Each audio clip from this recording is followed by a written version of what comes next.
కాకినాడ జిల్లాలో మైనర్ బాలిక లైంగిక దాడికి పాల్పడిన నారాయణరావు కోర్టుకు తరలించే మార్గంలో మృతి చెందాడన్నారు DSP Srihariraju. Narayanarao nature calls కోసం కోమటి చెరువు వద్ద ఆపాలని రిక్వెస్ట్ చేశాడన్నారు. నారాయణరావు ఆత్మహత్యకు సంబంధించి మండల మెజిస్ట్రేట్తో ఎంక్వైరీ జరుగుతుందన్నారు. అరెస్టుకు సంబంధించిన ఫార్మాలిటీస్ కంప్లీట్ చేసేందుకే కుటుంబ సభ్యుల సంతకాల్ని తీసుకున్నామని తెలిపారు. మరింత సమాచారాన్ని మా ప్రతినిధి శంకర్ ఫేస్ టు ఫేస్ ద్వారా అందిస్తారు.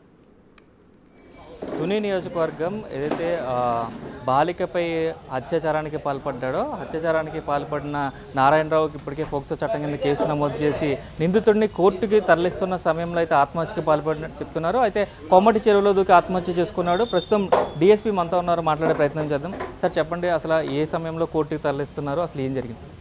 నిన్న సాయంకాలం 6 గంటల ప్రాంతంలో ఈ ముద్దాయి అరెస్టుకు సంబంధించిన వివరాలు పత్రికాముఖంగా అందరికీ తెలియపరిచిన తర్వాత ఈయన యొక్క మెడికల్ ఎగ్జామినేషను తర్వాత ఇతర రికార్డులు అన్నీ కూడా కంప్లీట్ చేసుకునేసరికి రాత్రి 10 దాటిపోయింది.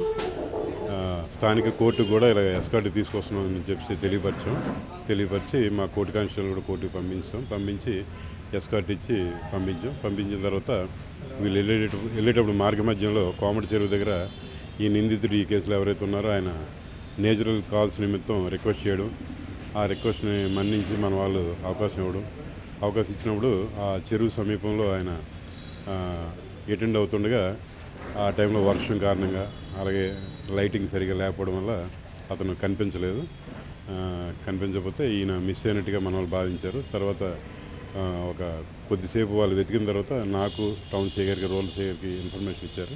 మేము కూడా వెళ్ళాము. సీన్కి వెళ్ళిన తర్వాత ఏం జరిగిందని అడిగితే వాళ్ళు కూడా చూడలేదని చెప్పారు. కాకపోతే చిన్న శబ్దం అయితే చెరువులో వచ్చిందని చెప్పారు. దాని మీదట మేము చుట్టూ పరిశీలించి మేము కూడా గాలించాం కొంతవరకు. తర్వాత ఫైర్ సర్వీస్ వారిని కూడా మేము యొక్క రిక్వెస్ట్ మీద వారు కూడా వచ్చి కొంతవరకు చేసిన తర్వాత రాత్రి 2:30 వరకు కూడా మా గాలింపు చర్యలు చేసాం. తర్వాత మార్నింగ్ గజెత్గాలు వచ్చిన తర్వాత బాడీ ట్రేస్ అవుతుంది. సార్ ఏ సమయంలో జరిగింది సార్ సుమారుగా? అంటే అప్రాక్సిమేట్ టైం, అంటే వాడు మిస్ అయ్యే టైం అప్రాక్స్గా ఎప్పుడు గుర్తించారు పోలీసులు? మీకు ఎప్పుడు ఇంటిమేషన్? బహుశా అరౌండ్ 11 అయ్యి ఉండొచ్చు. వాళ్ళైతే మా స్టాఫ్ అయితే ఒక పావు గంటలో చెప్పారండి. మేము కూడా టౌన్లో ఉన్నాము. మేము కూడా ఇమీడియట్గా వెళ్ళాము. సార్ అయితే కుటుంబ సభ్యులు ఒక ఆరోపణ చేస్తున్నారు, ఇది అనుమానాస్పద మృతి కింద అనిపిస్తుంది. మా దగ్గర రాత్రి 10:30కి ఇన్సిడెంట్ జరిగితే 10:37కి వచ్చి మా దగ్గర సంతకాలు తీసుకున్నారని ఆరోపిస్తున్నారు. దీనికి ఏం చెప్తారు సార్? అంటే 10 గంటలప్పుడు ఏం జరిగిందంటే మేము రికార్డ్ అంతా వెరిఫై చేసుకుంటే అరెస్ట్ ఇంటిమేషన్ అయితే మాకు అందులో కనబడలేదండి. అప్పుడేమో అర్జెంటుగా ఒక కానిస్టేబుల్ పంపించి, ఎందుకంటే అరెస్ట్ ఇంటిమేషన్ లేకుండా ఏ మేజిస్ట్రేట్ గారు రిమాండ్ తీసుకోవాలి. అది సుప్రీంకోర్టు గైడ్లైన్స్ ప్రకారం అది కంపల్సరీ అండి.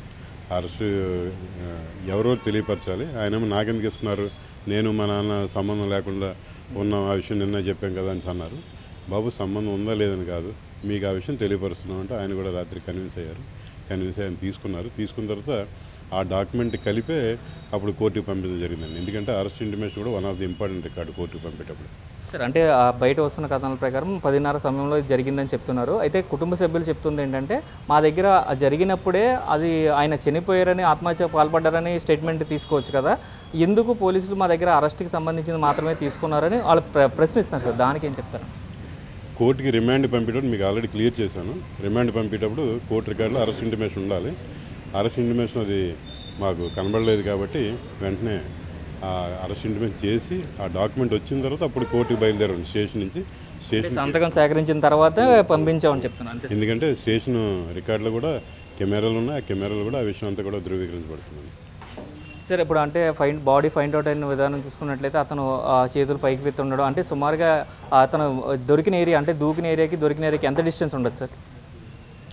అది అంతా కరెక్ట్గా చెప్పలేమండి. అదంతా కూడా ఇన్వెస్టిగేషన్ తెలుస్తుంది. తర్వాత ఏంటంటే ఈ ఇంక్వెస్ట్ కూడా ఎగ్జిక్యూటివ్ మేజిస్ట్రేట్గా చేస్తామండి.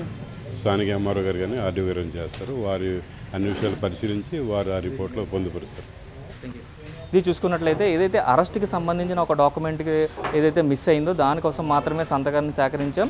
అదంతా కంప్లీట్ అయిన తర్వాత రిమాండ్కి పంపించే క్రమంలో ఇదంతా జరిగింది. ఏదైతే మెజిస్ట్రేట్ దగ్గరికి పంపించే సమయంలోకి ముందే సంతకాన్ని సేకరించాల్సిన ప్రాసెస్ ఉంటుంది కాబట్టి ఆ సంతకాన్ని సేకరించిన తర్వాతే ఇతన్ని స్టేషన్ నుంచి మెజిస్ట్రేట్ వద్దకి తరలించమంటూ కూడా డీఎస్పీ శ్రీహరిరాజు చెప్తున్న పరిస్థితి అయితే కనిపిస్తుంది. కెమెరామెన్ రవితో శంకర్, బిగ్ టీవీ.